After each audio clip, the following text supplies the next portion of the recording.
2 दिवसापासून जे काही पोलीस स्टेशनच्या बाबतीत तक्रार झाली सोशल मीडिया आणि काही माध्यमांच्या माध्यमातून ऐकायला मिळते. खरं तर 2021ला मी संचालकच नव्हतो आणि हे सगळं कर्ज 2021च्या पूर्वी काढलेलं आहे. त्यामुळे मी कर्जच घेतलं नाही, त्याच्यामुळे बँकेची कुठेही फसवणूक केलेली नाही. आज बँकेची संवाद सुरू आहे, किती पैसे भरायचे, काय करायचं आणि त्यातून मार्ग काढायचा. परंतु दरम्यानमध्ये अशी काही पावलं उचलली जातात, त्यावर देखील मी बँकेशी संपर्क साधून बँकेकडनं त्या ठिकाणी मार्ग काढावा अशा भूमिकेत आम्ही आहोत. आज कारखाना गेल्या हंगामात 2 वर्ष बंद होता, तो गेल्या वर्षी सुरू झाला.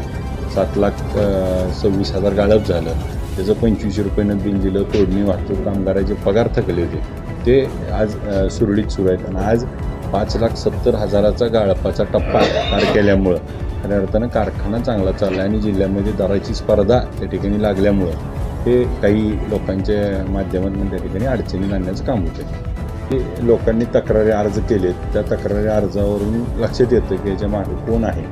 आणि आपल्या देखील माध्यमातून ह्या जे काही PDF वाटल्या जातात, काही जणांचे सोशल मीडिया प्रमोट वगैरे यातून करतायत, ह्या गोष्टी होऊ नये असे आम्हाला अपेक्षा त्यांच्याकडून. त्यामध्ये कर्ज नाकारत नाही, मुळात त्या जे सोशल मीडियाच्या किंवा ह्याच्या माध्यमातून येतं आहे की कर्ज काढून त्या ठिकाणी फसवणूक केली. तर मी कर्ज काढलेलं नाही, कर्जावरती मी कुठं सही केली नाही, परंतु कर्ज फेडण्याची जबाबदारी ही बाय डिफॉल्ट आली आहे आणि आम्ही त्यांच्याशी संपर्कात आहोत. गेल्या हंगामामध्ये साखर त्या ठिकाणी 17-18ची जी शिल्लक होती, ती साखर त्या ठिकाणी आम्ही विकून 30 कोटी 9 लाख रुपये भरलेत कर्जात. त्यामुळे गेल्या वर्षी 30 कोटी 9 लाख कर्ज कमी केले. ह्या वर्षी देखील आम्ही बँकेच्या संपर्कात आहोत की आम्ही टनामागं 200 रुपये 300 रुपये काय भरायचे आणि त्या संदर्भात आम्ही भरतो आहे. मुळामध्ये आज जी काय ऊसाचे उत्पन्न साखर झाली, साखरेतनं मॉलिसेशन याच्यातून जे पैसे आहेत त्यातून पहिला हक्क ही शेतकऱ्याचा आहे. शेतकऱ्याचं बिल दिलं पाहिजे, तोडणी वाहतूकदार कामगाराही पगार आणि मग उर्वरित त्या ठिकाणी बँकेला भरावं. याबाबत आमची बँकेची कॅश फ्लो आणि याच्यावर चर्चा झाली आणि ही सुरू असतानाच हे घडलं. बँकेचं कर्ज ज्या पद्धतीनं सभासदांनी हे फेडल ह्या उद्देशानंच त्या ठिकाणी निवडून दिलं आहे. परंतु त्याच्यासाठी काही योजना आहेत, OTS आहे, त्याच्यासाठी हे आहे, ह्याच्यावरती चर्चा चालू आहे. गेल्या वर्षभर आम्ही त्या मार्ग काढला आहे. गेल्या वर्षी 30 कोटी 9 लाख रुपये भरले म्हणूनच रिलीफ मिळाला.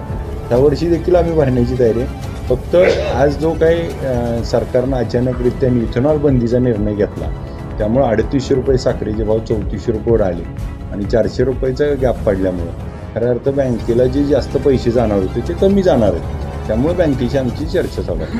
ते आरोप केले जातात बँकेला, त्याच्या संदर्भात शेतकरी सभासदांना तुम्ही काय? खरं तर यामध्ये बँकेनं चौकशी करावी म्हणून त्या ठिकाणी अर्ज केला आहे.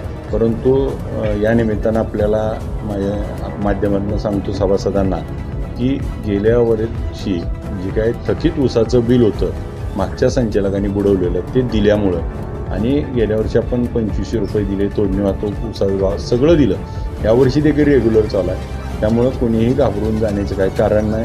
नियतीनं प्रामाणिकपणे आम्ही काम करतो आहे, ह्यातला 1 रुपयाही कुठे गेलेला नाही. जे येतं आहे ती शेतकरी आणि सभासद, तोडणी वाहतूकदार, कामगार आणि उर्वरित सगळे बँकेला जाते. त्यामुळं कसलीही आपल्याला काळजी नाही. त्यामुळे सभासदांनी बिनधास्तपणे राहावं.